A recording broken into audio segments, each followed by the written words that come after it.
ஓம் ஸ்ரீ குருபியோ நமக. ஓம் ஸ்ரீ மகா பெரியவா சரணம். வரும் டிசம்பர் 30ஆம் தேதி செவ்வாய்க்கிழமை இந்த வருஷத்துக்கான வைகுண்ட ஏகாதசி. இந்த 2 பொருட்களை கையில வச்சுக்கிட்டு நீங்க என்ன கேட்குறீங்களோ அது உங்களுக்கு அப்படியே கிடைச்சிடும். எதிர்பாராத பண வரவு ஏற்படும். விபரீத ராஜயோகம் உண்டாகும். அது என்ன வழிபாட்டு முறைன்னு பார்க்கறதுக்கு முன்னாடி நம்மளோட வீடியோஸை இப்போதான் நீங்க ஃபர்ஸ்ட் டைம் பார்க்குறீங்கன்னா மறக்காம சப்ஸ்கிரைப் பண்ணிக்கோங்க. தொடர்ந்து இது மாதிரி அப்டேட் தெரிஞ்சுக்கிறதுக்கு பக்கத்துல நோட்டிஃபிகேஷன் பெல்லை கிளிக் பண்ணி ஆல் அப்படிங்கிற செலக்ட் பண்ணிக்கோங்க. இப்போ என்னென்ன பொருட்களை வைத்து என்ன மாதிரி வழிபாடு செய்ய போறோம் அப்படிங்கிற பதிவா தெரிக்கலாம். வைகுண்ட ஏகாதசி அப்படிங்கிறது ஒரு வருஷமும் மார்கழி மாதத்துல வரக்கூடிய வளர்பிறை ஏகாதசி திதியை தான் வைகுண்ட ஏகாதசியா கணக்குல எடுத்துக்கணும். இந்த 2025ஆம் வருஷம் பாத்தீங்கன்னா நமக்கு இந்த வருஷத்தோட ஆரம்பத்துல ஜனவரி மாதம் ஒரு வைகுண்ட ஏகாதசி வந்திருந்துச்சு. அதை தொடர்ந்து இப்ப இந்த டிசம்பர் மாதம் ஆண்டோட இறுதியில நமக்கு 2வது முறையா வைகுண்ட ஏகாதசி வந்திருக்கு. இது ஏதாவது ஒரு சில வருஷங்கள் மட்டும்தான் அமையும். நமக்கு இந்த வருஷம் அமைஞ்சிருக்கு. ஒரே வருஷத்துல 2 வைகுண்ட ஏகாதசி வர்றதுக்கான காரணம் என்ன? ஜனவரி மாதத்திலையும் மார்கழி வளர்பிறை ஏகாதசி வந்துருச்சு. இந்த டிசம்பர் மாதத்திலையும் மார்கழி வளர்பிறை ஏகாதசி வந்திருக்கு. அதுதான் 2 முறை வைகுண்ட ஏகாதசி வர்றதுக்கான காரணம். ஏற்றத்தை தரக்கூடிய ஏகாதசி விரதம்னு ஒரு வாக்கியம் கேள்விப்பட்டிருப்பீங்க. ஏனோ தானோன்னு இருக்கக்கூடிய வாழ்க்கை, எதுக்குதான் வாழ்றோம்னு தெரியாம இருக்கக்கூடிய வாழ்க்கை, முன்னேற்றம் இல்லாம சறுக்கல்களை மட்டுமே சந்திக்கக்கூடிய வாழ்க்கை, இது மாதிரி இருக்கக்கூடிய எல்லாருமே தாராளமா ஏகாதசி விரதத்தை இருக்கலாம். ஏகம்னா 1, தசம்னா 10. மார்கழி மாத வளர்பிறையில 11வது திதியாக வரக்கூடியதுதான் இந்த ஒரு ஏகாதசி. ஏகாதசி விரதம் அன்னைக்கு நம்ம வழிபடக்கூடிய முக்கியமான கடவுள் மகாவிஷ்ணு, பெருமாள், திருமால். அவங்க கூட மகாலட்சுமி தாயாரையும் நம்ம சேர்த்து வணங்கும் போது எக்கச்சக்கமான பலன்கள் நமக்கு கிடைக்கும். வைகுண்ட ஏகாதசி அன்னைக்கு சொர்க்க வாசல்னு அழைக்கப்படக்கூடிய பரமபத வாசலை நம்ம கண்குளிர பார்த்தோம்னா வாழும் போதே சொர்க்கம் கிடைக்குமாம். அப்படிப்பட்ட ஏகாதசி திதி டிசம்பர் 30ஆம் தேதி அதிகாலை 3:51 ஆரம்பித்து மறுநாள் டிசம்பர் 31ஆம் தேதி அதிகாலை 1:34 வரைக்கும் இருக்கு.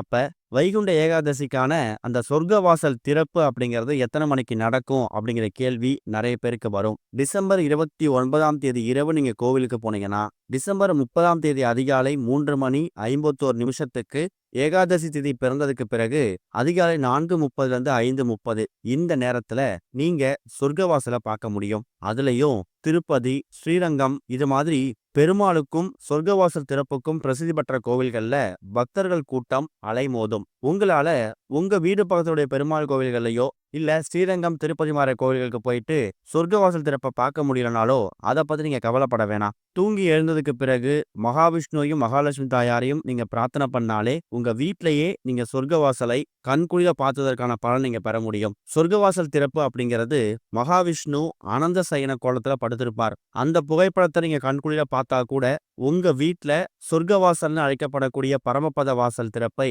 கண்குளிர பார்த்த யோகத்தை பெற முடியுமா? துளசி தீர்த்தம், துளசி தண்ணீர், பெருமாளுக்கு உகந்த நைவேத்தியங்கள் இது எல்லாத்தையும் நீங்க தாராளமா படைக்கலாம். மாலை ஒரு 6-7 மணிக்கு மேல கூட நீங்க வைகுண்ட ஏகாதசிக்கான விரதத்தை வீட்டுல பண்ணலாம். இன்னொரு பக்கம் இந்த வைகுண்ட ஏகாதசி அப்படிங்கிறது எந்த கிழமையில வருதோ அதை பொறுத்து அதோட பலன்கள் மாறுபடும். இந்த வருஷத்தோட ஆரம்பத்துல ஜனவரி 10ஆம் தேதி ஒரு வைகுண்ட ஏகாதசி வந்திருந்துச்சுல, அது வெள்ளிக்கிழமையில வந்திருந்துச்சு. ஆனா டிசம்பர் 30ஆம் தேதி வரக்கூடிய இந்த வைகுண்ட ஏகாதசி நமக்கு செவ்வாய்க்கிழமை வந்திருக்கு. செவ்வாய் பகவான் அற்புதமான கிரகம். நமக்கு வாழ்க்கையில் இருக்கக்கூடிய செவ்வாய் தோஷம், திருமண தடை, குழந்தை பாக்கியம், சரியான வேலை அமையல, சொந்த வீடு சொந்த நிலம் அமையல, இது எல்லாத்துக்கும் முக்கியமான தெய்வமாக இருக்கக்கூடியவர் செவ்வாய் பகவான். அதே மாதிரி முருகப்பெருமானுக்கும் ரொம்ப உகந்தது செவ்வாய்க்கிழமை. இந்த 2 பேருக்கும் உகந்த செவ்வாய்க்கிழமையில இந்த வருஷ வைகுண்ட ஏகாதசி 2வது முறையா வந்திருக்கு இல்லையா, அதை நம்ம பயன்படுத்திக்கணும். அன்றைய தினம் இப்ப நாம சொல்லக்கூடிய இந்த 2 பொருட்களை உங்களோட வலது உள்ளங்கையில வைத்து வேண்டும் போது என்ன கேட்குறீங்களோ அந்த வரன் அப்படியே கிடைக்கும். சரி, முதல்ல அந்த 2 பொருள் என்ன அப்படின்னு நீங்க தெரிஞ்சுக்கணும். நீங்க வீடியோவை பார்த்ததுமே கண்டுபிடிச்சிருப்பீங்க. அதுல முதல் முக்கியமான பொருள் ஒரே ஒரு கைப்பிடி அளவு துவரம்பருப்பு. துவரம்பருப்பு அப்படிங்கிறது செவ்வாய் பகவானுக்கு உகந்த ஒரு தானியம். சொந்த வீடு இல்லாம வாடகை வீட்டிலேயே வசிக்கக்கூடியவங்க, இல்லைன்னா சொத்து நிலம் இது சம்பந்தப்பட்ட வழக்குகள் நிலுவையில் இருக்கக்கூடியவங்க,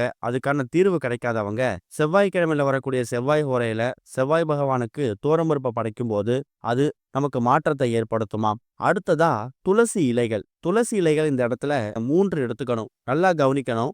ஏகாதசி அன்னைக்கு துளசி செடியிலிருந்து துளசி இலைகளை பறிக்க கூடாது. டிசம்பர் 30ஆம் தேதி செவ்வாய்க்கிழமை வைகுண்ட ஏகாதசி வந்திருக்கிறதால டிசம்பர் 29ஆம் தேதி திங்கட்கிழமையே நீங்க உங்க கையால துளசி இலைகளை பறிச்சுட்டு வந்து அதை தண்ணீரை போட்டு வச்சோ இல்ல நீங்க ஃப்ரிட்ஜில் வச்சோ கூட அதை நீங்க பத்திரப்படுத்திக்கலாம். மறுநாள் டிசம்பர் 30ஆம் தேதி வைகுண்ட ஏகாதசி அன்னைக்கு மாலை ஒரு 6-7 மணிக்கு மேல வீட்டோட பூஜை அறையில பெருமாள் தாயார் அதே மாதிரி முருகப்பெருமான் இவங்க எல்லாருக்கான வழிபாட்டை முடிச்சிடுங்க. சின்னதா ஒரு தட்டுல நீங்க எடுத்து வைத்திருக்கக்கூடிய துவரம்பருப்பையும் வைகுண்ட ஏகாதசிக்கு முந்தைய நாள் நீங்க பறிச்சுட்டு வந்து வச்சிருக்கக்கூடிய அந்த துளசி இலைகளையும் ஒன்றாக அந்த தட்டு மேல வைத்து பெருமாளோட பாதத்துக்கு முடி வைக்கணும். நிறைய பேர் வீடுகள்ல ஸ்ரீராமர் புகைப்படம் இருக்கலாம், மகாவிஷ்ணு புகைப்படம் இருக்கலாம். பெருமாள் பல அவதாரங்கள் நமக்கு காட்சி கொடுப்பார். உங்க வீட்டுல பெருமாளோட மகாவிஷ்ணுவோட போட்டோ என்ன இருக்கோ அந்த போட்டோவுக்கு முன்னாடி இந்த துவரம்பருப்பையும் இந்த 3 துளசி இலைகளையும் ஒன்றாக சேர்த்து பெருமாள் பாதத்துல வச்சிடுங்க. நீ பெருமாள் போட்டோ தாயார் போட்டோ இல்ல, மகாவிஷ்ணு போட்டோவும் இல்லைங்கிறவங்க கொஞ்சம் கூட யோசிக்காம ஒரு தீபம் ஏற்றி வைத்து அந்த தீபத்தை மகாவிஷ்ணுவாக பாவித்து அந்த தீபத்துக்கு முன்னாடி கூட இந்த அமைப்பை வச்சுக்கலாம். அதுக்கப்புறமா உங்க குடும்பத்துல 5-6 நபர்கள் இருக்கீங்கன்னா அந்த 5-6 நபர்களும் தனித்தனியாக இந்த பரிகாரத்தை செய்யணும். இப்ப உதாரணத்துக்கு முதல்ல குடும்ப தலைவரோ தலைவியோ உங்களோட உள்ளங்கையில அந்த துவரம்பருப்பையும் 3 எண்ணிக்கையில பறிச்சிருந்து வச்சிருக்கக்கூடிய துளசியையும் வலது கையில வச்சிருக்கமா மூடி உங்க மனசுகிட்ட வச்சுக்கணும். அதாவது நெஞ்சுகிட்ட வச்சுட்டு முதல்ல முருகனை பிரார்த்தனை பண்ணுங்க, செவ்வாய் பகவானை பிரார்த்தனை பண்ணுங்க.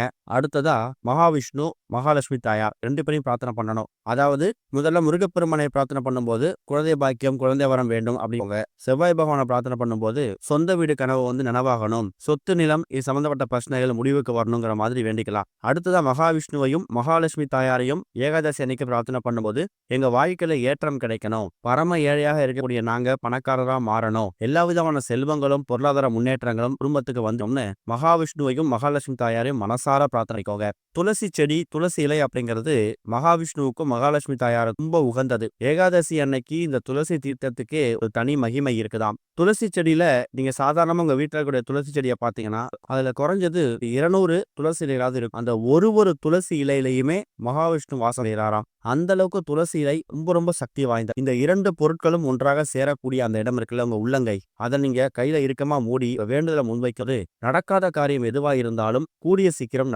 என்ன கேட்குறீங்களோ அது கிடைக்கும். குடும்பத் தலைவர் குடும்பத் தலைவி வீட்டில் இருக்கக்கூடிய குழந்தைகள்னு சொல்லி எல்லாருமே தனித்தனியா இப்ப உதாரணத்துக்கு குடும்பத் தலைவர் வேணுனதுக்கு பிறகு திரும்பவும் தட்டுல துவரம்பருப்பையும் அந்த துளசிலையும் வச்சுட்டு அடுத்த நபர் மறுபடியும் அந்த பொருட்களை கையில வச்சுட்டு அவங்க கோரிக்கையை முடிக்கலாம். இது மாதிரி குடும்பத்துல எத்தனை நபர்கள் இருக்கீங்களோ அத்தனை நபர்களும் தனித்தனியாக அவங்க கோரிக்கையை முன்னணும். அதுக்கப்புறமா உங்க பூஜையெல்லாம் முடிச்சுட்டு இரவு தூங்க போய் மறுநாள் துவரம்பருப்பை மட்டும் எடுத்து காக்கை குருவிக்கு தானமா அந்த துளசி இலைகளை பிரசாதமா சாப்பிட்டுங்க.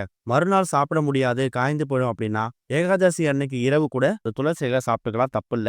துவரம்பருப்பை மட்டும் மறுநாள் தண்ணியில விட்டாலும் சரி, காக்கை குருவிக்கு தானமா போட்டாலும் இந்த ஒரு வைகுண்ட ஏகாதசி அன்னைக்கு இதை முயற்சி பண்ணுங்க. நல்ல முன்னேற்றம். ஓம் ஸ்ரீ குருபியோ நமக. ஓம் ஸ்ரீ மகா பெரியவா சரணம்.